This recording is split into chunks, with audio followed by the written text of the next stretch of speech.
with some type of kidney disease?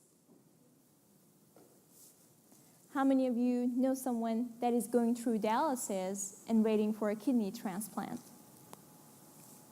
Now imagine going through the transplant surgery, getting a new kidney, but the new kidney failed as well. You'd be surprised how often that happens.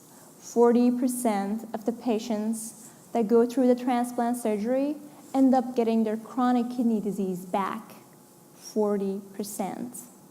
We call it the recurrence of their kidney disease.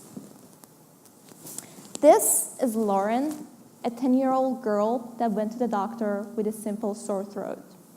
That on the right is Lauren 1 year later. Both her kidneys have failed. The kidneys are leaking protein into the urine, and as a result, you can see the soft tissue in her face and the rest of her body have swollen. We call that edema. She's doing dialysis several times a week and waiting for a new kidney. The story doesn't end there. Lauren ended up getting a new kidney. She was doing better. She was in remission. However, a few weeks after the surgery, she was back in the hospital. The new kidney failed too. The physicians were confused at first. This was not the case of organ rejection after a transplant surgery. This was something else. We now know that there are factors in her blood that cause the new kidney as well as her own kidneys to fail.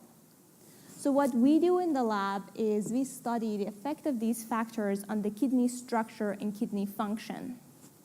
Each of our kidneys have 1 million tiny dialysis machines we call nephron. Within these nephrons, we have cells that filter your blood and create the urine.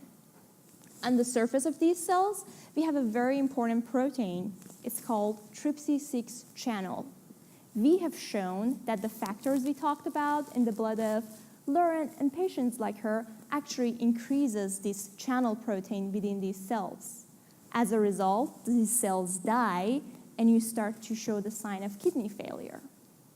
We're hoping by studying the properties of this channel, we can use it as a drug target, so we can find a way to block it. So patients like Lauren don't have to wait for a new kidney. Just as soon as we detect these factors in their blood, we can administer the drug to block the channel, and we can save their own kidneys. Thank you very much.